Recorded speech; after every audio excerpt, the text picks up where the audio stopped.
वक्त का किस्सा है। नील रुखाट नाम के एक जंगल में एक बहुत अजीब रास्ता था। कहा जाता था कि उस रास्ते के बाहर एक अजीब दुनिया है, लेकिन किसी को भी उस जगह के बारे में नहीं पता था। उस जंगल के साथ वाले गांव में मीठे नाम का एक लड़का अंडों का काम किया करता था। भाई साहब जल्दी से 5 अंडे दे दो। ओ भाई तुम्हें पता भी है अंडे कितने महंगे हो गए हैं? 200 रुपए का एक अंडा हो गया है। ओ तो पागल तो नहीं हो गया? 200 रुपए का एक अंडा खैर तो है। जी भाई जरा मार्केट जाकर चेक करो। मुर्गियों में ऐसी बीमारी आई है कि सारी मुर्गियां इस दुनिया से कुछ दिन दुनिया में चली गई हैं, इसलिए अंडे बहुत नायाब हो गए हैं। भाई मुझे तुम्हारी बात पर यकीन नहीं आ रहा, मैं किसी और दुकान पर जाकर पता करता हूँ। वो आदमी वहाँ से चला जाता है तो देखता है कि रास्ते में जगह जगह पर मुर्गियाँ मरी हुई होती हैं। उसे यकीन आ जाता है कि मीठा ठीक कह रहा था। ये तो जगह जगह पर मुर्गियाँ ही मरी हुई हैं। इसका मतलब मुर्गियाँ नहीं होंगी तो अंडे कहाँ से आएंगे?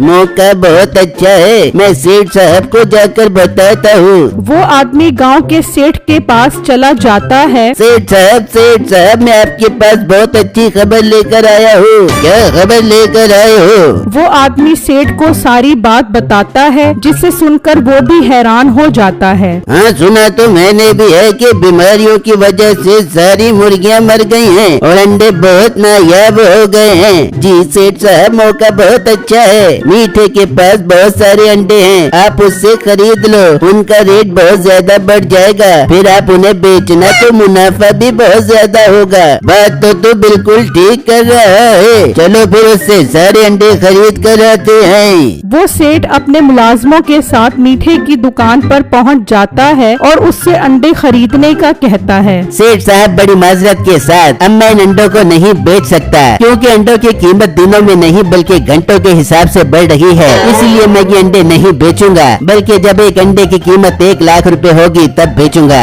ये सुनते ही सेठ की लालच बहुत बढ़ जाती है। कैसे नहीं बेचेगा तू अंडे? मैं गांव का सेठ हूँ, पहले तो मैं तुझसे पैसों के अंडे खरीद रहा था, लेकिन अब मैं पैसों के नहीं बल्कि सारे अंडे फ्री में लेकर जाऊंगा। सेठ साहब ये आप क्या कह रहे हो? मैं जो कह रहा हूँ ठीक कह रहा हूँ, चलो इसे दरख्त के साथ बांध दो। उसके मुलाजिम मीठे को दरख्त के साथ बांध देते हैं और मीठे के सारे अंडे लेकर चले जाते हैं। मीठा बहुत परेशान हो जाता है, तभी वहाँ से एक लड़का गुजरता है। भाई साहब मुझे खोल दो, मुझे सेठ ने दरख्त के साथ बांध दिया है और मेरे सारे अंडे भी ले गया है। ओह भाई ये तो आपके साथ बहुत ज्यादती हो गई। मेरे पास भी बहुत सारी मुर्गियाँ थी, लेकिन बीमारी की वजह से मर गई और जो उनके अंडे थे वो मैंने संभाल कर रख लिए। अरे भाई वो सेठ बहुत लालची है, वो तुम्हारे अंडे भी ले जाएगा। जितनी जल्दी हो सके वो अंडे छुपा दो, क्योंकि अब अंडे इतने महंगे हो जाएंगे कि एक अंडा सोने के दामों में बिकेगा। भाई आप ठीक कह रहे हो, मैं आपको खोलता हूँ, फिर हम दोनों मिलकर वो अंडे जंगल में छुपा देते हैं। ठीक है मेरे भाई जल्दी करो। फिर बिट्टू मीठे को खोल देता है और वो दोनों बिट्टू के घर की तरफ निकल जाते हैं। और जब बिट्टू के घर पहुँचते हैं तो मीठा इतने सारे अंडे देखकर हैरान रह जाता है। अरे बिट्टू तुम्हारे पास तो बहुत सारे अंडे हैं, चलो जल्दी इन्हें समेटो, फिर हम इन्हें जंगल में जाकर छुपा आते हैं। फिर वो सारे अंडे इकट्ठे करते हैं और टोकरी में रखकर वहाँ से ले जाते हैं। वो अंडे छुपाने के लिए जंगल की तरफ जा रहे होते हैं कि उस सेठ का मुलाजिम उन्हें देख लेता है। अच्छा तो ये अंडे लेकर जा रहे हैं, मैं भी सेठ को बताता हूँ।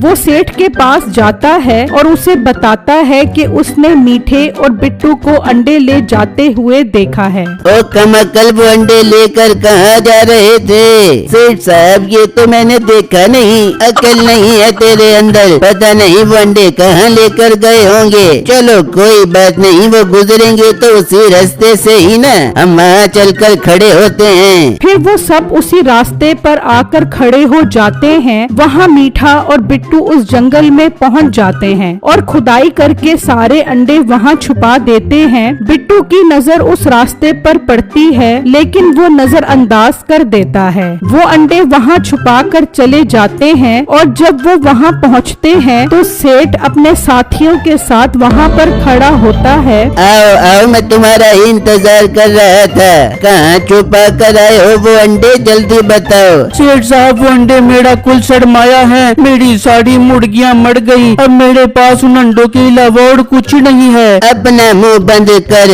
और बता अंडे कहाँ है। मुलाजिमों इन दोनों को बांध दो। उसके मुलाजिम उन दोनों को बांध देते हैं। मीठा बहुत डर जाता है। सेठ साहब मैं आपको बताता हूँ वो अंडे हमने कहाँ छुपाए हैं, पहले मुझे खोलो। मीठे भाई ऐसा मत करो, इन्हें उन अंडों के बारे में मत बताना वरना ये सारे अंडे ले जाएंगे। बेटे अगर मैंने अंडों का ना बताया तो ये मुझे ले जाएंगे और डंडे मार मार के मेरा पिछवाड़ा लाल कर देंगे। मैं इन्हें बता रहा हूँ। मीठा उन्हें बता देता है कि वो अंडे कहाँ छुपा कर आए हैं। सेठ अपने मुलाजमों को वो अंडे निकलवाने के लिए कहता है। सेठ साहब अब तो मैंने बता दिया है, अब तो मुझे खोलो। सब्र कर, पहले मेरे मुलाजिम अंडे तो निकालना है, फिर मैं तुम्हें खोलूंगा। उसके मुलाजिम चले जाते हैं। बिट्टू अब बहुत उदास और परेशान हो जाता है कि अब उसके सारे अंडे सेठ ले जाएगा। वहाँ वो मुलाजिम जमीन में से सारे अंडे निकाल लेते हैं और सेठ के पास आ जाते हैं। बहुत अच्छा काम किया है तुमने, कोई अंडा रह तो नहीं गया वहाँ? नहीं नहीं सेठ साहब, हमने सारे अंडे निकाल लिए थे वहाँ से। चलो अब तुम इन्हें खोल दो, हम ये अंडे लेकर जा रहे हैं। फिर वो उन दोनों को खोलने लग जाता है और सेठ वो अंडे ले जाता है। और जब वो घर पहुँचता है तो वहाँ पर दूसरे मुल्क से कुछ लोग आए हुए होते हैं। हमको पता लगे कि तुम्हारे पास बहुत सारी अंडी है, हम तुमसे सारी अंडी खरीदना चाहते। एक अंडा 1000 रुपए का है, बताओ तुम्हारे पास कितना अंडे है? मेरे पास बहुत सारे अंडे हैं, मगर मैं एक अंडा 1000 का नहीं बल्कि 2000 का बेचूंगा।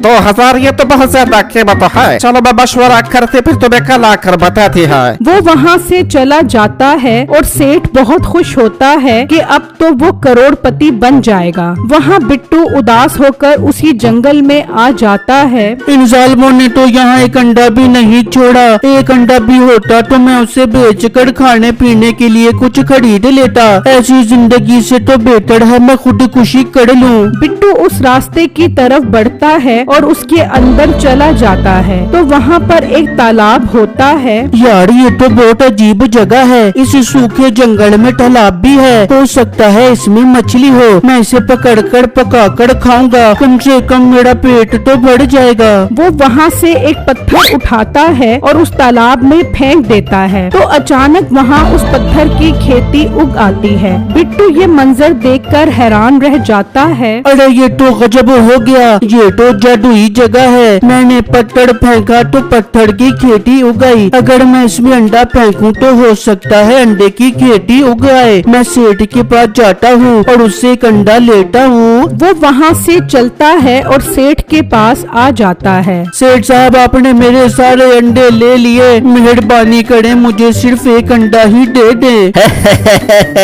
एक अंडा 5000 रुपए का है, खरीदना है तो बता। सेठ साहब मेरे पास तो 1 रुपया भी नहीं है, तो 5000 रुपए कहाँ से लाऊं? तो फिर दफा हो जाओ और दोबारा अपनी शक्ल मत दिखाना। बिट्टू उदास होकर वहाँ से चला जाता है और सोचने लगता है। यार मैं अपनी मुर्गियों के डब्बे में जाकर देखता हूँ, हो सकता है वहाँ कोई अंडा रह गया हो। बिट्टू जल्दी से अपनी मुर्गियों के दड़बे में आता है तो देखकर खुश हो जाता है कि वहाँ पर एक अंडा पड़ा होता है। वो वहाँ से वो अंडा उठा लेता है और जंगल में उसी जगह पर आता है और तालाब में वो अंडा फेंक देता है तो देखते ही देखते वहाँ अंडों की खेती उग आती है। बिट्टू बहुत खुश हो जाता है और वो वहाँ से अंडे तोड़ने लग जाता है और टोकरी में डालकर वो अंडे वहाँ से ले जाता है। वहाँ वो अरबी भी सेठ के पास पहुँच जाते हैं। आए आए अरबी साहब, मैं आप ही का इंतजार कर रहा था। हमें मंजूर है, हम तुमसे एक अंडा 2000 रुपए का खरीदना बाकी। कितने अंडे हैं तुम्हारे पास? मेरे पास बहुत सारे अंडे हैं, सारे ही अंडे 2000 के हिसाब से खरीद लो। रुको जाओ अरबी भाई, ये सेठ फराडी है, इसके पास सारे अंडे चोरी के हैं। इसने मेरे और मीठे भाई के अंडे चोरी किए हैं। मेरे पास बहुत सारे अंडे हैं, मैं आपको एक अंडा 100 रुपए का दूंगा। बेटू तुम्हारे पास इतने अंडे कहाँ से आ गए? मेरे पास इतने सारे अंडे हैं कि सारी जिंदगी खत्म नहीं होंगे। अरबी भाई मैं एक शर्त पे आपको अंडे बेचूंगा, पहले सेठ को पुलिस के हवाले करो। ये कोई मसला नहीं है, इस चोर को तो इसकी सजा में लगे। मैं अभी पुलिस को बुलाना बाकी है। ये सुनते ही उसके मुलाजिम वहाँ से भाग जाते हैं और सेठ अकेला रह जाता है। बिट्टू मुझे पुलिस के हवाले मत करो, मैं तुम्हारे सारे अंडे वापस कर देता हूँ। अपना मुंह बंद कर, मुझे 2000 रुपए का चोरी का अंडा बेचती, तेरी तो खैर नहीं। उस सेठ को उसके किए की सजा मिल जाती है और बिट्टू उस अरबी के साथ अंडों का कॉन्ट्रैक्ट कर लेता है और ट्रक भरकर अंडे बेचता है।